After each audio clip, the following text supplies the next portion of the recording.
Hello student, आज के class में हम बेसिक मैथमेटिक्स BCS 012 का असाइनमेंट क्वेश्चन लेके आए हैं, जिसमें से 1 से लेके 4 तक जो है ये पहले ही मैंने अपलोड कर दिया है। आप प्लेलिस्ट में जाके चेक कर सकते हो। आज जो मैं स्टार्ट कर रही हूँ वो क्वेश्चन नंबर 5 से स्टार्ट कर रही हूँ। तो क्वेश्चन नंबर 5 हमारा क्वेश्चन कहता है कि if alpha comma beta are roots of x square minus 3ax plus a square is equal to 0, find the values of a if alpha का स्क्वायर प्लस बीटा का स्क्वायर इज इक्वल टू 7/4। अब जो हमारा given condition दिया हुआ है उसको लेके चलेंगे। ये जो हमारा दिया हुआ है x square minus 3ax plus a square is equal to 0, तो ये हमें दिख रहा है कि एक क्वाड्रेटिक इक्वेशन है, और क्वाड्रेटिक इक्वेशन का स्टैंडर्ड फॉर्म तो आपको पता ही होगा। वैसे मैं यहाँ पे लिख देती हूँ ax square plus b x plus c is equal to 0। इसी के फॉर्म में ये है, जहाँ पे सी का काम हमारा ये कर रहा है ए स्क्वेयर, और बी का काम यहाँ पे -3a कर रहा है, और ए का काम यहाँ कुछ नहीं है, मतलब 1 कर रहा है। तो अगर क्वाड्रेटिक इक्वेशन होता है तो उस केस में 2 रूट्स माने जाते हैं, एक को अल्फ़ा कहा जाता है, दूसरे को बीटा कहा जाता है। तो उस केस में alpha plus beta is equal to होता है -b/a, और alpha into beta is equal to होता है c/a। तो उसके अकॉर्डिंग यहाँ पे ये जो हमारा क्वेश्चन दिया हुआ है, यहाँ पे अगर हम देखते हैं alpha plus beta is equal to, तो यहाँ पे b का वैल्यू जो है वो -3a है। तो 3a डिवाइडेड बाय, यहाँ माइनस और ये फार्मूला का माइनस, माइनस माइनस प्लस हो जाएगा, डिवाइडेड बाय a का वैल्यू यहाँ से कंपेयर हमने किया था, हमें 1 मिला, तो 3a/1। तो किसी के अपॉन में 1 हो तो उसका कोई लेने की ज़रूरत नहीं होती है, तो 3a, तो alpha plus beta is equal to 3a, और alpha into beta is equal to c/a होता है। तो c का काम यहाँ पर a स्क्वायर कर रहा है, और a मतलब 1, मतलब alpha into beta is equal to a square आ गया। अब कंडीशन हमारा ये दिया हुआ है, alpha square plus beta square is equal to 7/4। अब उसको लेके चलेंगे। तो अगर इसका फॉर्मूला आपको पता होगा, अल्फ़ा का स्क्वायर प्लस बीटा का स्क्वायर, तो फार्मूला होता है यही, अल्फ़ा प्लस बीटा का whole square minus 2 alpha beta, ये होता है। आप कैसे समझेंगे कि यही फार्मूला होता है? आप एक काम कर सकते हो, ये अल्फ़ा प्लस बीटा का होल स्क्वायर को आप एक्सपेंड कर दो, तो ये हो जाएगा अल्फ़ा का square plus 2 alpha beta plus beta का स्क्वायर, और ये पहले से यहाँ पे दिया हुआ है -2 अल्फ़ा बीटा, तो -2 अल्फ़ा बीटा। तो यहाँ पे क्या देख रहे हैं, ये कट जाएगा, तो हमारा अल्फ़ा का स्क्वायर प्लस बीटा का स्क्वायर बच गया। इसका मतलब है जहाँ पे अल्फ़ा का स्क्वायर प्लस बीटा का स्क्वायर, वहाँ पे हम ये लिख सकते हैं, तो वही हमने यहाँ पे लिख दिया है। अब हम क्या देख रहे हैं कि इसमें हमारा ऊपर में value alpha plus beta is equal to this है, alpha into beta is equal to this है।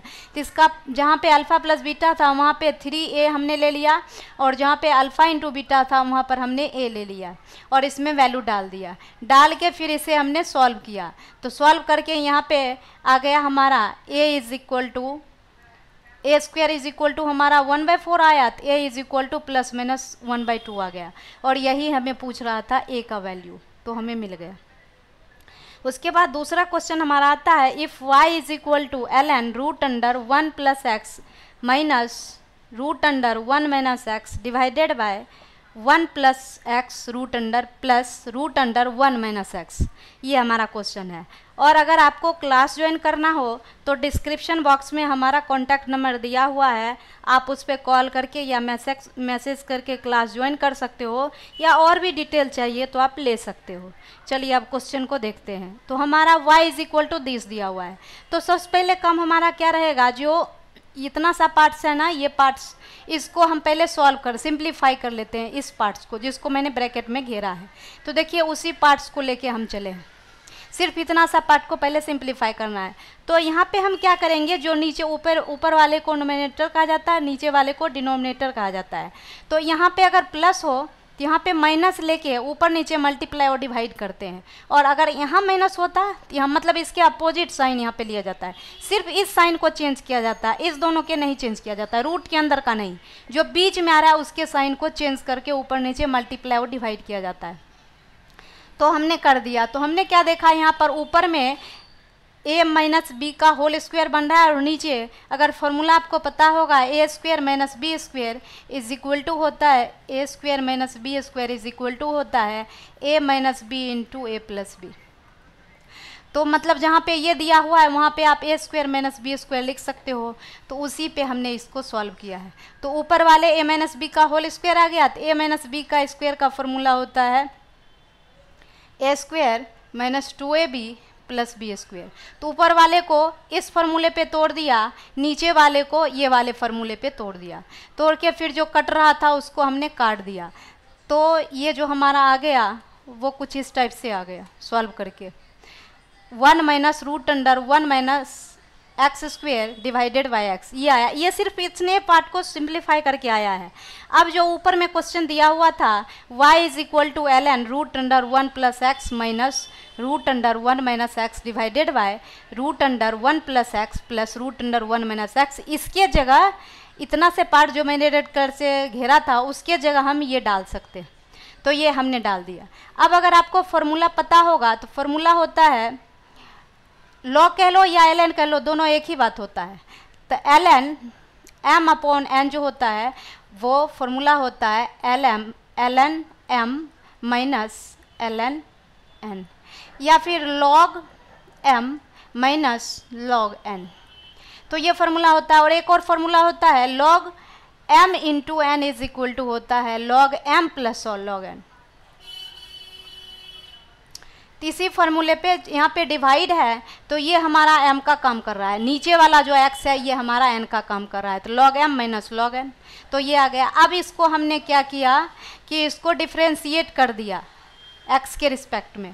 तो जब डिफ्रेंशिएट किया तो कुछ इस टाइप से आया, जो अगर आपको डिफ्रेंशिएशन का फॉर्मूला पता होगा d log x divided by dx is equal to 1 upon x होता है, तो उसके अकॉर्डिंग ये आ गया। और आपने पढ़ा होगा 12th क्लास में चेन रूल, अगर नहीं पढ़ा है तो समझ लो चेन रूल क्या होता है। अब ये जो हमारा दिया हुआ है हमें x के रिस्पेक्ट में डिफ्रेंशिएट करना है, जबकि अभी हमें ये दिया हुआ है, तो इसको हमें चेन रूल में क्या कहता है, फंक्शन ऑफ फंक्शन। तो मीन्स क्या है कि जैसे ये डिफ्रेंशिएट कर दिए इसको फिर से हमें x के रिस्पेक्ट में डिफ्रेंशिएट करेंगे। और अगर आपको कांस्टेंट का डिफ्रेंशिएशन, किसी भी कांस्टेंट का डिफ्रेंशिएशन करोगे तो वो हमारा 0 होता है।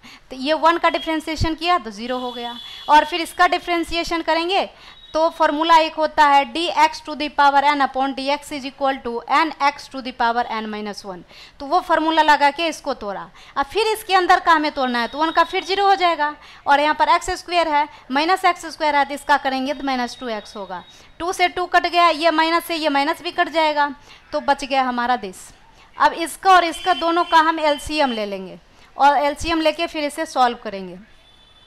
तो सॉल्व करने के बाद जो कट रहा है उसको काटते जाएंगे, तो ये हमें सॉल्व करके दिस आ गया, और यही हमें पूछा जा रहा था कि इसका डिफ्रेंशिएशन क्या होगा, और ये हमें मिल गया। उसके बाद हमारा अगला क्वेश्चन आता है evaluate integration of x into root under 5x minus 3 into d x, मतलब इससे हमें इंटीग्रेट करना है। तो जब इस टाइप का रहे और जो आपको अटपटा सा लगे रहे उसको मान लो, जैसे यहाँ पे रूट अंडर 5x माइनस 3 अटपटा सा लग रहा है, ये हमें सॉल्व करने में प्रॉब्लम कर रहा है, तो इसी को मान लो। तो रूट अंडर 5x माइनस 3 को हमने माना t, तो अगर इसका रूट आप हटाते हो तो दोनों साइड आपको स्क्वायर करना पड़ेगा, इधर से रूट हट जाएगा और यहाँ पे रूट चढ़ जाएगा, मतलब 5x minus 3 is equal to t square के आ गया। और यहाँ पे देखिए कि आपको x की भी ज़रूरत है, ये जो हमारा x है इसकी भी हमें ज़रूरत है, ये जो x है इसकी भी ज़रूरत है, तो इस यहाँ से हम x का भी वैल्यू फाइंड आउट कर लेते हैं। तो अगर x की बात कर, सबसे पहले क्या करना है, जो हमने माना है उसको लेफ्ट साइड और राइट साइड x के रिस्पेक्ट में डिफ्रेंशिएट कर देंगे। तो डिफ्रेंशिएट करने के बाद ये हमें दिस मिला, dx is equal to this के मिला, मतलब जहाँ पे ये dx है उसके जगह आप ये डाल सकते हो वैल्यू। और अगर x यहाँ से फाइंड आउट करते हैं तो x is equal to t square plus 3 upon 5 की आ जाएगा। अब क्या करेंगे, x का वैल्यू, dx का value, root under 5x minus 3 का वैल्यू, ये सारे का वैल्यू ये जो क्वेश्चन दिया हुआ है उसमें हमें सब्सटीट्यूट कर देना है। तो सब्सटीट्यूट करने के बाद हमारा कुछ इस टाइप से आ जाता है। x के जगह आपको दिख ही रहा है T square plus 3 divided by 5 आ गया, और ये रूट अंडर 5x माइनस 3 की जगह t आ गया, और dx के जगह ये देख लो 2/5t इंटू डी टी आ गया।